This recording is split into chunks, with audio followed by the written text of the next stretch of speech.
Ladies and gentlemen, hey, hi, how you doing? Welcome back to the channel. Thank you so much for stopping by. Right now in Warzone, we're in a bit of a weird state because the assault rifle category in specific is in a very weird place, right? It's in a very interesting place. Previously, before the Season 4 update, we had an overall pretty balanced assault rifle meta. You had a couple of Modern Warfare weapons, a couple of Cold War weapons.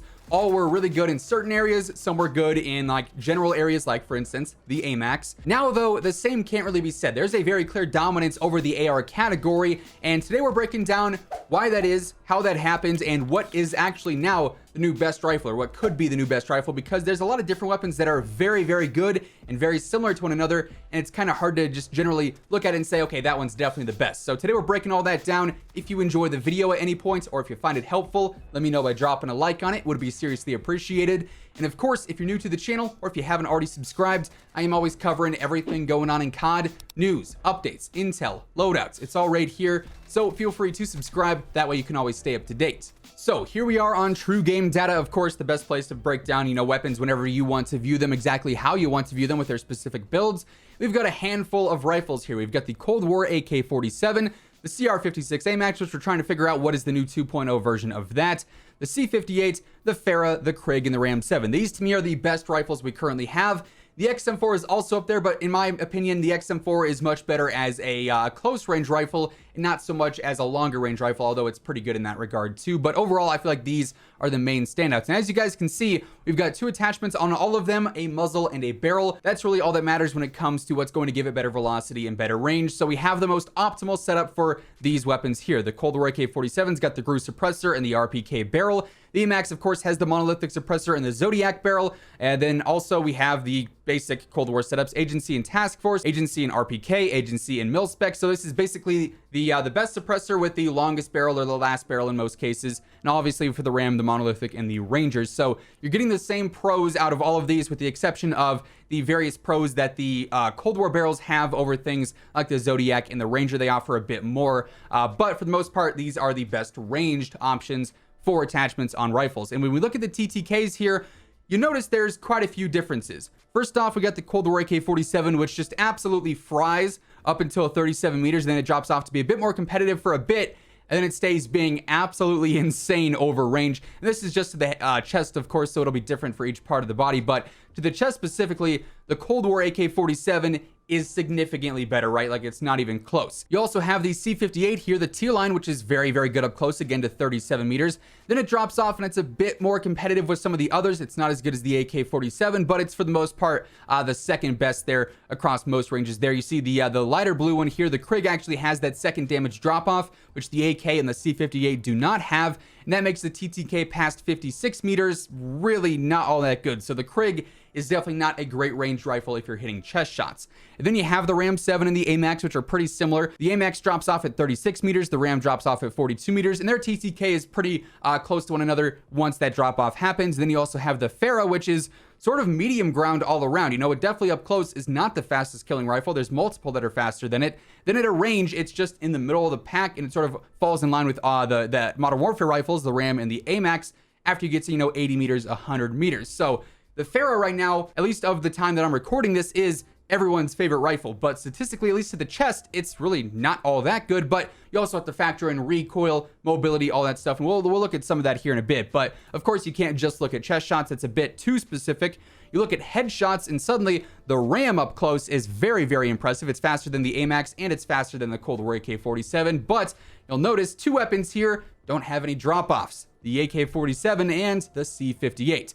Everything else here, the AMAX, the Farah, the Krig, and the Ram all have at least one drop-off, which makes them a lot worse over range. Of course, headshots over range are a bit harder to hit. It's a lot harder to track, but if you can do that well, you can see how advantageous the AK-47 and the C-58 are. Looking at stomach shots, things are actually a lot different. You see, again, the C-58 has no damage drop-off here. It's straight through and through. The AK-47 is decent, second best up through 37 meters, but then it drops off and it's a lot more competitive with the other rifles. The Ram is, again, very, very good up close. So the Ram is good to the stomach and to the head, but it does suffer from that damage drop off. Again, a pretty severe one here in terms of time to kill. And then again, it's very competitive, and the AMAX here is really not competitive whatsoever. So so far the AK-47 and the C-58 are the really the big standouts, I would say. And then you look at the extremities here.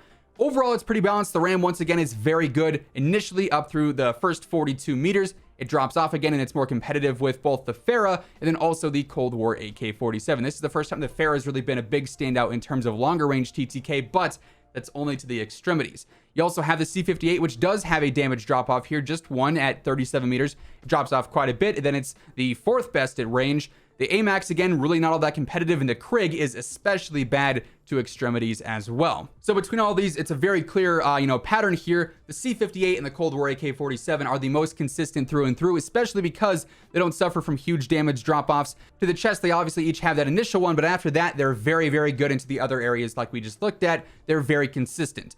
The Farah, though, is really not that case, but like I said, as I'm recording this, it is the most popular rifle in the game. So as things change in the future, I think we're going to have some clear standouts. We can also look at some of their base stats, just like the general ways these weapons are going to behave. The Ram 7 wins in terms of rate of fire by a long shot. The C58 is rather low. At the same time, so is the AK-47 and the AMAX.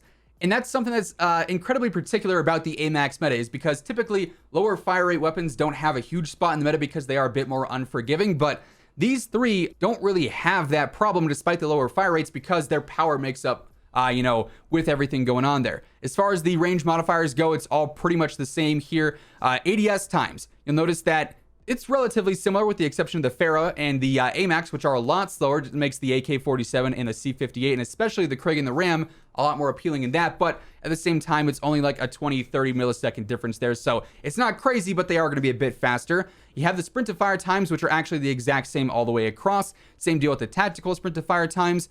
The movement speed's a bit different, but they're all relatively similar. Obviously, the Krig has the best movement speed here. The Cold War AK-47 is definitely up there. The AMAX and the Ram are holding it down. The Modern Warfare weapons are naturally a bit slower.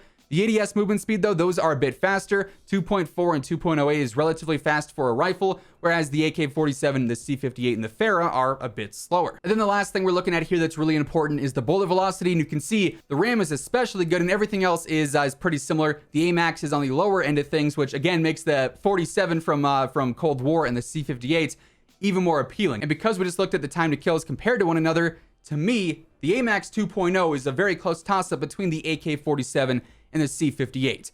However, when it comes down to it, to me, the C58 is a bit easier to use. The recoil does not seem as extreme. Over range, the AK-47 can be a bit harder to control. And when it comes down to the stats, I mean, the C58 and the AK-47, they are neck and neck. The C58 has a bit better velocity. The AK-47 has slightly better ADS move speed, but they're very similar to one another, and because of that, you can either go, AK-47 or C58, and you're going to be able to sort of mimic that AMAX meta once again. Now, when it comes to the actual setups here, you can basically go a couple of different routes, and they're the exact same, I would say, for both the C58 and the AK-47 as well. First off, of course, you want the agency suppressor or the GRU suppressor, whatever it might be. You get the range, you get the velocity, you get the control, and then also the sound suppression.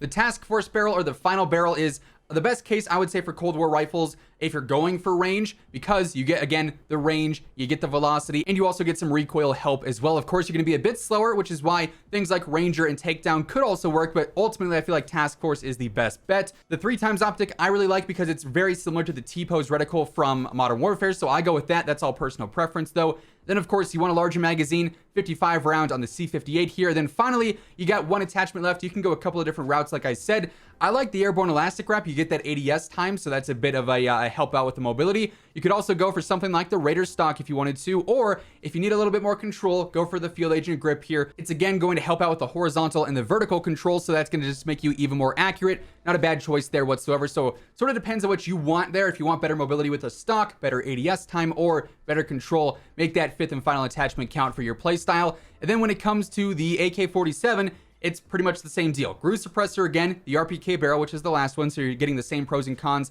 as you would on the C58. We've got the 3x optic yet again, the 60 round mag in this case, and then like I said, either the grip, especially with the AK-47, which is a bit harder to use over range, that's going to help out there. But if you're really confident and you have a really good shot, go for that GRU elastic wrap, go for the skeletal stock. Either of those will serve their purpose pretty well, but overall, those are what I see being the AMAX 2.0 in the current meta. As we get new weapon tuning, the Farah is probably going to become a bit less popular. The C58 and the AK-47 and even some other Cold War rifles might see some changes to these barrels because they are just so beneficial to be running. But we're going to have to wait and see, of course. But when it comes to the long-range meta, the AK-47 and the C-58, I feel like are probably the best choices right now. That is going to wrap things up for today. Hopefully you enjoyed the video. If you did, let me know by dropping a like on it. And of course, if you're new here or if you haven't already subscribed, I am always covering everything going on in COD. So feel free to subscribe. That way we can always stay up to date with everything going on. Once again, and as always, thank you so much for tuning in. And until next time, take it easy. Have an awesome rest of your day, and I'll catch you guys later.